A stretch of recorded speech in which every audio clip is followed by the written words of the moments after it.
Nag-inspeksyon ng Independent Commission sa mga flood control projects sa Pampanga.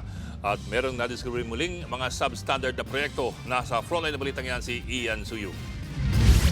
Nainis si DPWH Secretary Vince Dizon nang bisitahin ang 254 million pesos na flood control project sa Arayat, Pampanga.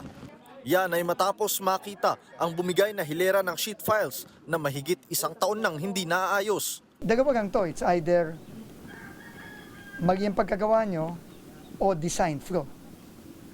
Yun lang yun. Nasundan naman po, pero ako ang tingin ko kasi, bumigay yung sheet file na bali. Giit ng kontraktor, 30 meters na raw ang lalim ng sheet files na ibinabaon sa gilid ng ilog para tiyaking matibay ito.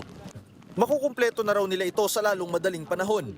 Pero hindi yan bumenta kina Dizon at kay Special Advisor Mayor Benjamin Magalong. Ang embedment ho nito, according sa soil test, ito tinawagan ko na ho, no? Umabot lang ho ng mga 18 to 20 Meters. Pero ang mukhang ginamit nyo lang dito, iniklian nyo kayo bumagsak. Tingin ni Dizon, substandard na nga ang proyekto dahil posibleng ipinasubcontract pa ito sa ibang kumpanya. Ito yung itsura ng flood control project sa bayan ng Arayat, Pampanga. Kung mapapansin ninyo, hile-hilera yung mga sheet file dito sa aking likuran.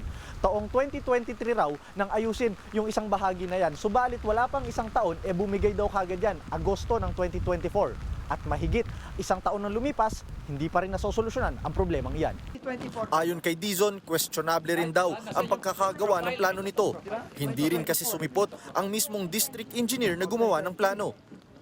Kinakantado na naman ng mga tao dito yung flood control project na to. Kamukha nung nakikita natin sa ibang lugar. Luzon pa lang to, ha? Bukod dyan, isa pang unfinished project ang binisita ng mga opisyal ng ICI sa Arayat. Isang tulay kasi doon ang 8 taon na raw nakatenga mula 2017. Tingin ng mga opisyal, nabitin sa pondo ang tulay at posibleng mas pinagtuunan ang mga flood control projects sa lugar. Nakatakda raw bigyan ng show cause order ang district engineers na sangkot sa mga nakatiwangwang na proyekto. Nagbabalita mula sa frontline, Ian Suyu, News 5. Mga kapatid, Ed Lingaw po, maging maalam at may pakialam sa mga napapanahong balita sa ating bansa. Para sa mas malilimang pagtalakay at paghimay sa mga issue at headlines, mag-follow at mag-subscribe sa social media pages ng News 5.